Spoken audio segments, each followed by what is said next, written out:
time now for the nightly news with our hosts Alicia and Sydney. Hello and welcome to the nightly news. I'm Alicia. And I'm Sydney. On today's program, we will be talking to you about senioritis, girls' sports, school spirit, technology, and music. First, let's go to Kylie with a report on the contagious disease of senioritis.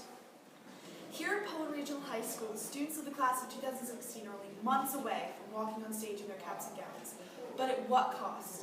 Many seniors around the school have been succumbing to the crippling disease, senioritis. Senioritis is that feeling you get when you wake up in the morning and you're in bed and you're like, I'm not doing it today. That's senioritis. Senioritis, classically, I would define as the sudden loss of motivation for kids in the second semester of senior year to continue doing quality academic work. It affects attendance, I guess, because you don't want to go. You don't really want to do anything. You just want to graduate. It can be frustrating for both the teacher and especially for the other students when either a partner in a group hasn't done their part. So if kids don't show up or haven't been prepared and it's a discussion-based type of a thing that I'm planning to try to get 80 minutes out of, I suddenly am in a situation and the other students are put in a situation where we are tapped for trying to get from point A to point B in the 80 minutes. There's not enough material. So I think it has an impact in that way. Yeah, our class is definitely not the best class.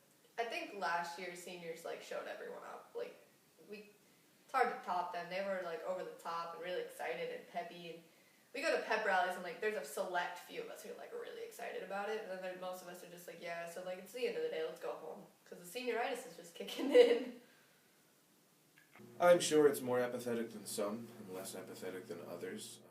I mean, it's not good that we're not fundraising, but at the same time, those who aren't fundraising don't really have to go on the trip. It's frustrating, but I guess it's the luck of the draw. Some years we can have $20,000 class trips. Some will be on the football field.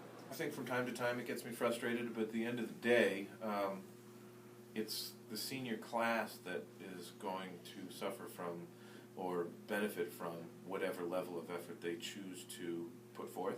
I don't really think it'll affect our future. If anything at all, it'll just affect first semester in freshman year in college because you're just in the same rut that you were in senior year, but it'll all work out once you get whipped up into shape again. Never get overly excited and proud of yourself for any one accomplishment, but don't ever get too down on yourself or too disappointed in one failure, right?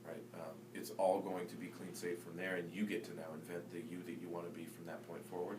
Don't slack off too much in second semester because your acceptance can still be withdrawn from schools if your grades slip too much.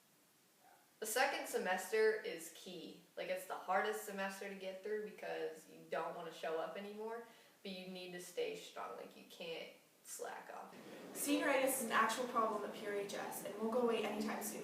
This is Kylie Nason reporting from WPRH. Sounds like a bad disease. I will be a senior next year and I hope that I do not come down with it. Now let's go out to Sydney with a story on girls' sports. Here at Poland Regional High School, both boys and girls have the same opportunity to participate in athletic programs. While the programs are similar, there are some differences.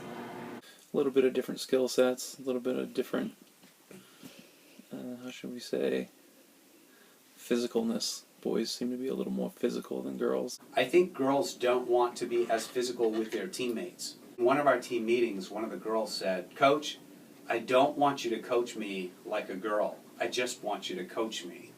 Coaching girls, you have to talk to them a lot different than you do boys. Boys, you can really yell at and get on and ride. Girls, generally, if you do that to them, will tune you out and not listen. You have to be very encouraging to girls and be positive and let them know what they're doing right before you let them know what they're doing wrong. Girls are a little bit more willing to be hard on themselves. They're sort of naturally more hard on themselves, I think. Not that boys don't look at what they've done wrong and try to make it better, but I think girls tend to focus on what they did wrong as opposed to what the team did wrong, and I think boys look at the bigger picture, and so as a coach you can be a little bit harder on boys and point out the things that they've done, but with girls you have to be a little bit more careful. Well, I think girls can be just as competitive as boys. I don't think there can be much of a difference. I think it's more an individuality. I think that girls are equally as competitive, but the boys are a little bit more willing to look like idiots sometimes, and so they practice things, whereas girls want to be more careful and make sure that they do things right so that they don't, let their team down or whatever. As our younger level programs get better and better, the kids that are coming up get better and better, which means that the teams that we have get better and better. Just keep moving the programs forward.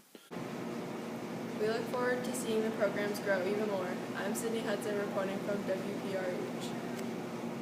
Thanks, Sydney. I enjoyed hearing about girls' sport.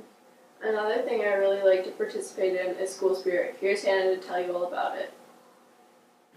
At Poland Regional, School Spirit is a way students can express themselves. It's fun. That was probably my favorite event so far. It's like everyone comes together, and I know it's really like a big competition, but I feel like I got a lot closer to people through hallway and like seeing our air band win. Winter Carnival, because it brings the whole school together. It's like the Olympics at Poland Regional High School. Think about things that make students like to be here. And I think if I'm going to like being here, I need to feel accepted. I need to be valued for who I am.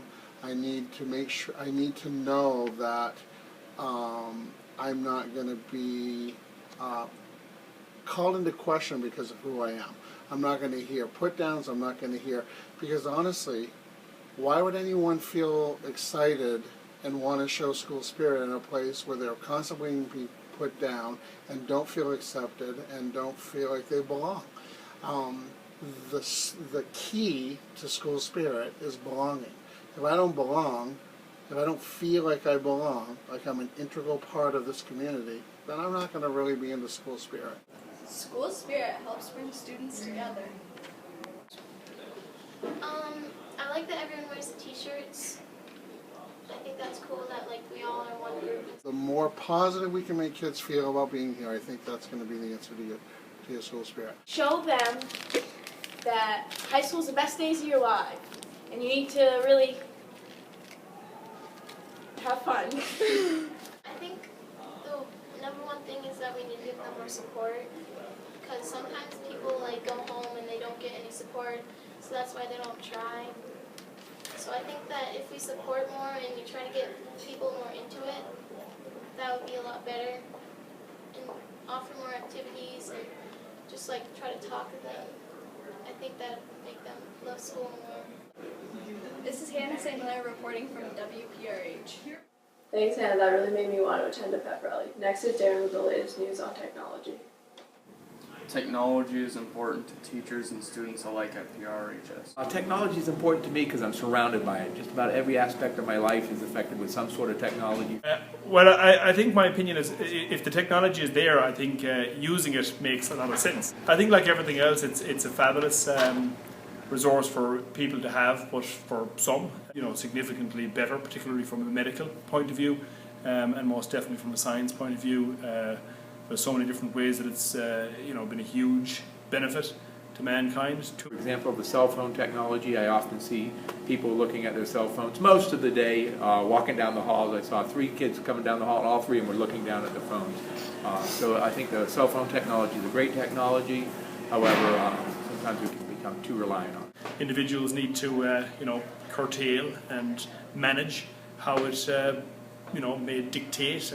Everybody has to be mindful of how much you use it. I know, I do as well, in terms of using phone and that kind of stuff like that. It's attached to most of us, right? So you kind of have to be conscious of how much you're using it and for what purposes. And even for those that are slightly more creative and want to think a little bit more abstractly about the world, how we're able to see beyond our own planet as a result of technology is pretty cool, and long may it continue. So I think technology is good. Well, if you guys don't learn how to use technology in all its different formats, you're going to be at a huge disadvantage in the world. Technology makes life easier for human beings, and our use of technology, even if you go all the way back to fire, and the use of fire obviously has made our civilization better. It's extremely useful. I think it's something that people are gonna encounter in every aspect of their life. at any point in their life nowadays, you know, from little kids up until the elderly. Well, to me, on a personal level, I use a lot of technology as a teacher. Obviously, it's a huge advantage to students, just gives them more access to resources and materials and different ways to present and show their work. Thanks to innovators, students and teachers enjoy the ability to use technology for classwork, socialization, and impacting their world. I'm Darren reporting for WPRH. Thanks, Darren. I sure didn't know technology could be so interesting. Now here's Aaliyah with music. Students at Fulham Regional High School have several opportunities to be involved in musical activities like band, fourth, and co-curriculars. But the main idea is that the students are able to be involved in activities they enjoy and like. I mean, I've always liked music.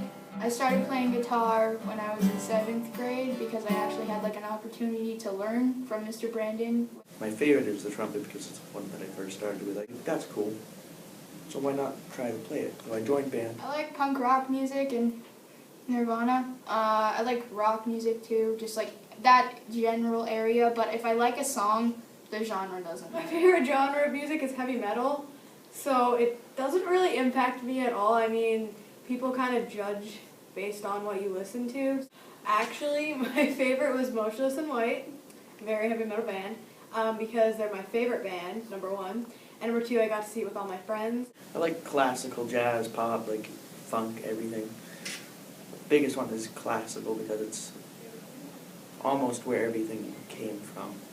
If I'm in a bad mood and I listen to a happier, upbeat song, it definitely helps it.